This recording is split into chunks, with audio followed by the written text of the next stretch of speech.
The next talk is Return to the Forest, a view of the purpose and meaning of the end of life, taking a cue from Vedic culture, when the men spend the last stages of life not in trying to get younger, but in a spiritual quest and preparation for death. Return to the Forest. During the past few months, I have been studying an extraordinarily interesting paper written by Joseph Campbell, whose name will be familiar to many of you as the author of a book on mythology called The Hero with 1,000 Faces. Joseph Campbell is also the editor of the posthumous works of Heinrich Zimmer, which have been published by the Bollingen Foundation. And as a matter of fact, an extraordinary amount of those works is his own original writing, since they were compiled from Heinrich Zimmer's notes.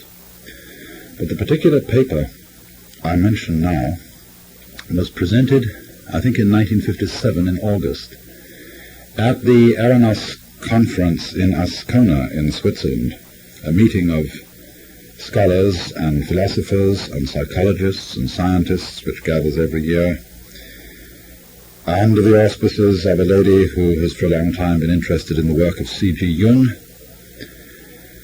And the particular paper which Joseph Campbell presented at this conference was called The Symbol Without Meaning. It isn't published in this country as yet, and only appears in the Aranos Jahrbuch for 1957, which was published in Switzerland. But I expect it will shortly be forthcoming in the excerpts from the papers delivered at those conferences, which are published by the Bollingen Foundation.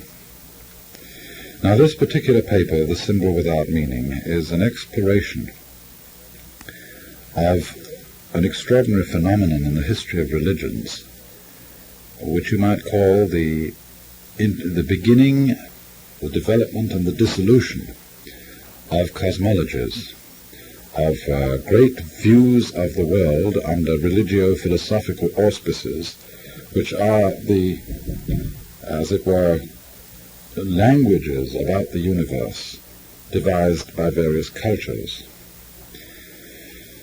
Now, he distinguishes two great phases in man's religious history,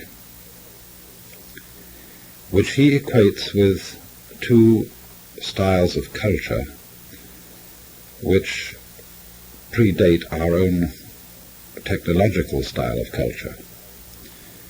And these are respectively the hunting cultures and the agrarian cultures.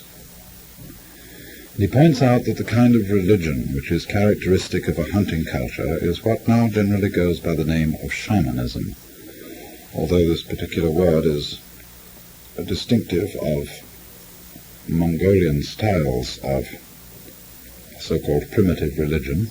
Nevertheless, the phenomenon known as shamanism is found distributed all over the planet.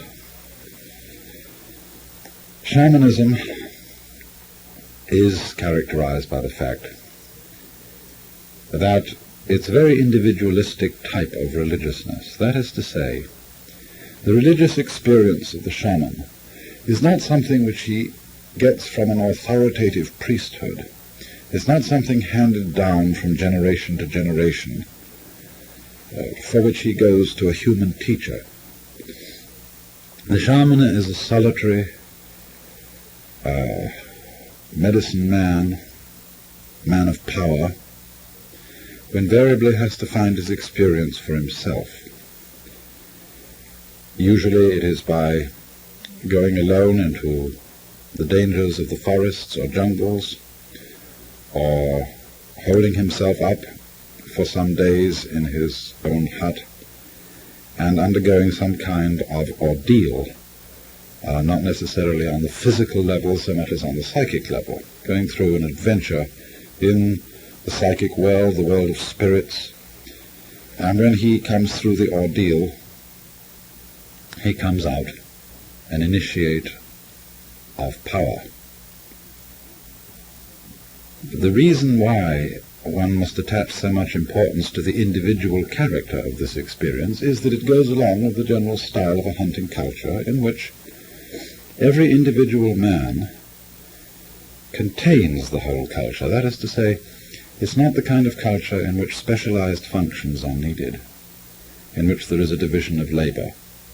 The hunter spends much of his time on his own, and he has to learn to take care of himself in the forests without any other human aid. And although there are societies and social groups, they are composed of men with their women and children, men who are equals because of the type of life that they follow. Now an entirely different state of affairs arises when we get a settled agrarian culture. Here, because the style of life is more complex, a division of labor is required. And you begin to get not only a separation of human beings into various castes, into various functions, but also the necessity of devising far more complex languages and institutions to provide communication between them. And this always involves a very, very powerful socialization of the individual, spending his time more and more in a settled place and therefore having greater intercourse with other people. He has to learn to think in accordance with common patterns, whether these patterns be based on language or on the type of work, the geographical features of the area which he inhabits, whatever they may be. Each individual has to subordinate himself more and more to a socially implanted view of life, because only on these, under these conditions is communication between the individuals possible. And so it comes about that the style of religiousness which one associates with an agrarian as distinct from a hunting culture is a traditional and authoritative style of religion in which the individual derives his experience from a tradition usually embodied in a priesthood. And Campbell goes on to point out that the first historical instances of the appearance of the familiar circle symbol, which is called in Sanskrit the mandala, is associated with the agrarian cultures. No example of this kind of symbol is found archaeologically prior to the development of an agrarian community.